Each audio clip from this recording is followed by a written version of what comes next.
Hello and welcome to Just Jim. We're here to share with you what life has to bring that can bring inspiration, upliftment, and help you find a way to live life just a little bit better in a practical way and yet in an inspirational way at the same time. Looking to share other people's views through interviews, through conversations, through dialogues that make a difference for you, for each other, for the world. Thank you all for joining us today, and we're very grateful and appreciative to have Joe MOOY and Patricia COCKERILL here with us. Joe and Patricia, how are you today? Really good, Jim. Thanks for having us. Thank you, Jim. It's a pleasure to be here. Excellent. Thank you for being here. Both of you have such a varied and intense background of meditation and learning from so many places all over the world and experiencing the fullness of what that is and the opportunity to share it, to create meditation circles like the Women's Meditation Circle you've had for so long with so many involved and made such a difference. A book published on meditation, the art and practice, and coordinating the Sarasota Healers Network, sending prayers and healing to so many that are in need. You all are so very active, not only in our community, but in the world, making a difference through meditation and through teaching and just being who you are. You've won so many awards and done so many things that make a difference. We appreciate you taking your time to be with us today. Well, thank you, Jim. That's high praise. Well, it's the truth, and that's what we're here to talk about, is the truth, and not anybody's truth, just an opportunity to be able to find and experience the truth through varying ways and means that fit for the individual. And certainly meditation is one of those things that can make a difference in people's lives. Tell me, why do you think people should meditate? What does it do for them? How does it benefit them by meditating? Well, I think meditation is the basis of our spiritual practice. It's a foundation. It's something that we have been trained in for more than 40 years. And meditation is really like a spiritual timeout every day. And it brings incomparable experiences ultimately into silence, which is where the true essence of the creative force can be experienced. And if I could just add, meditation, taking the time out to meditate every day, does something very subtle within your own life as well. It creates a little bit of extra space. And I say it's subtle because it is. And when in regular life, when you're not involved in sitting in the silence and you come upon a challenge, that little bit of extra space allows you to make calmer decisions and better decisions. And we ourselves have experienced when we have, for one reason or another, not been meditating. It happens on vacation. That would be one of the places where all of a sudden your schedule is disrupted. And we notice within a couple of days, our tempers are shorter with each other, but with traffic, and it ruins your vacation. So immediately we get back into meditating and reclaim that little bit of extra space within our lives. Yeah, I find the space to be absolutely the opportunity and the opening to be able to experience on some level the expansion of our awareness and consciousness.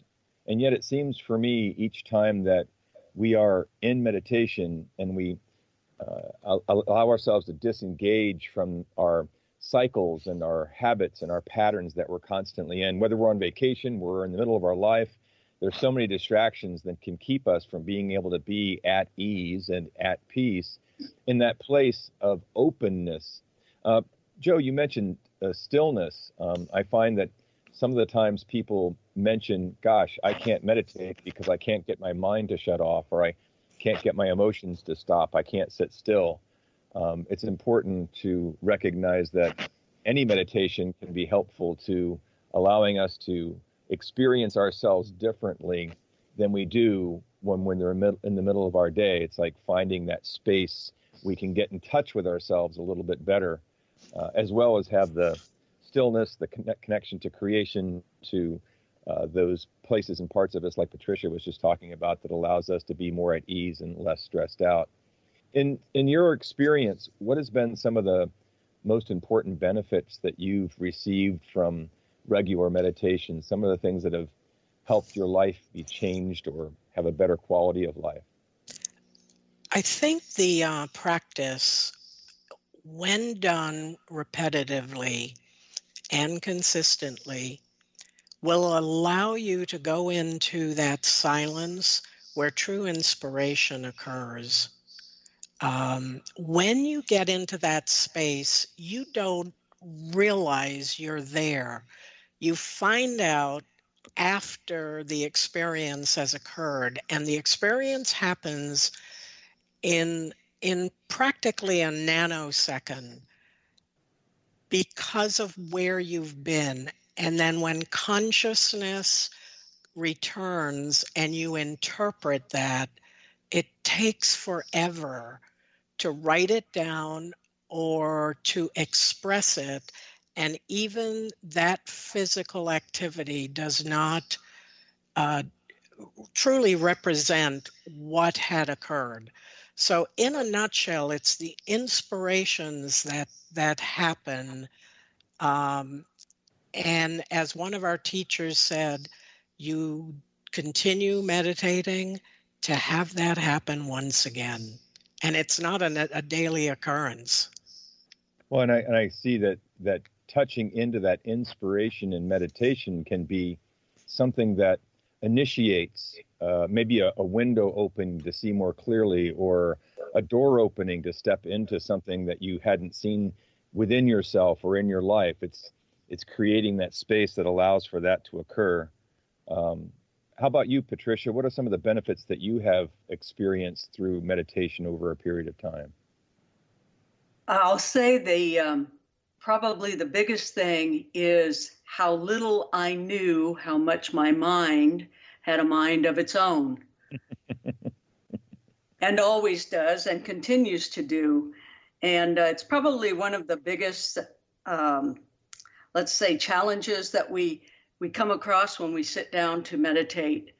And for anyone who is listening to this and who's tried meditation and who gave up in disgust because it seemed impossible to train the elephant that is the mind, real meditation occurs in those moments in between the thoughts.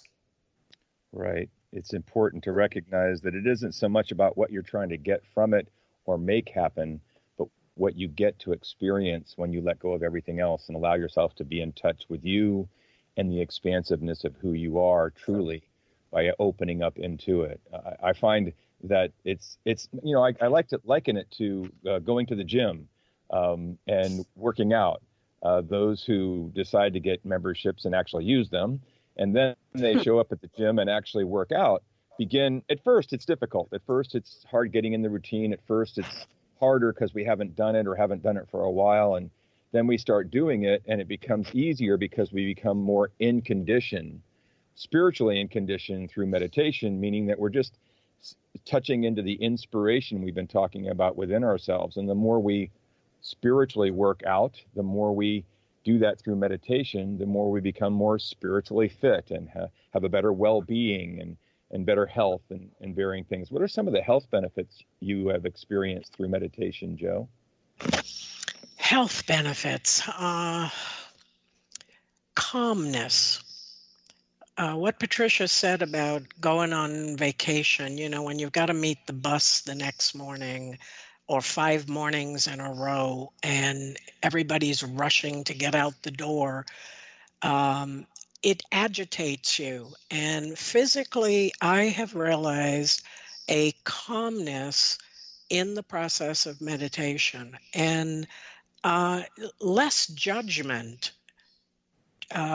It's subtle, as Patricia had said, but I'm an old-fashioned shoot from the hip person, and the process of meditation has curbed that.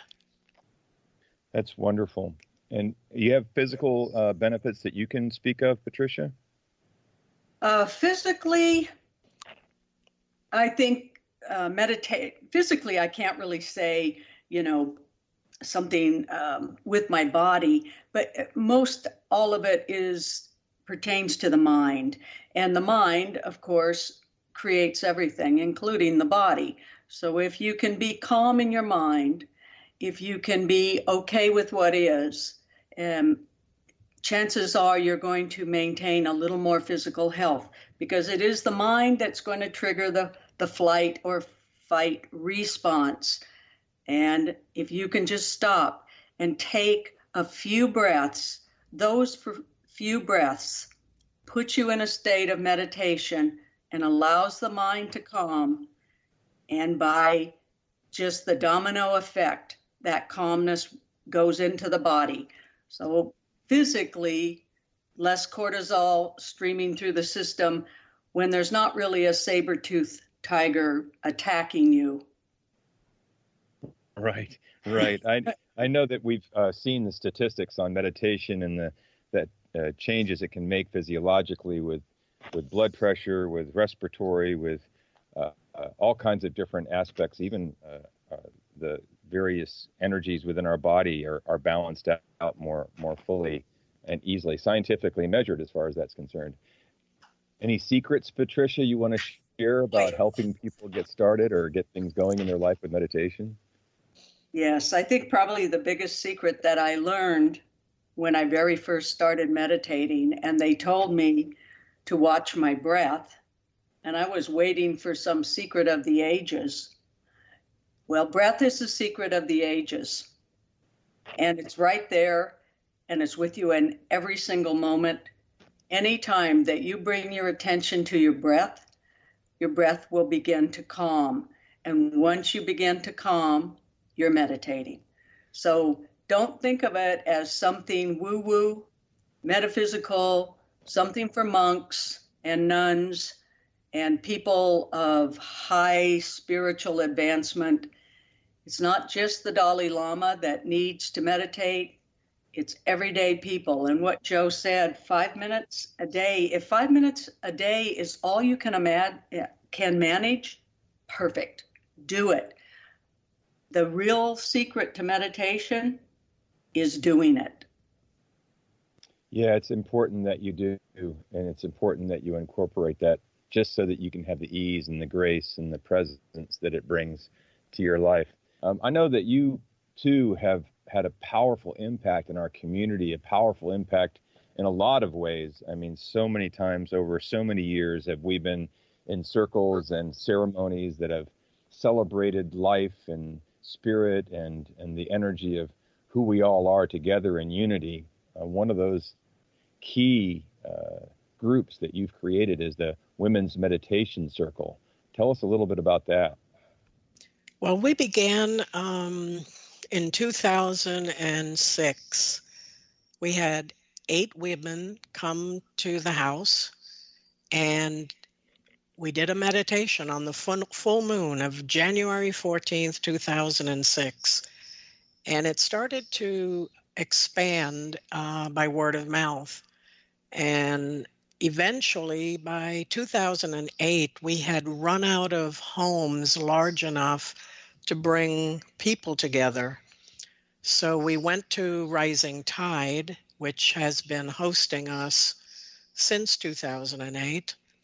And the meditation circle has, in effect, grown from about 8 women to over 500 women.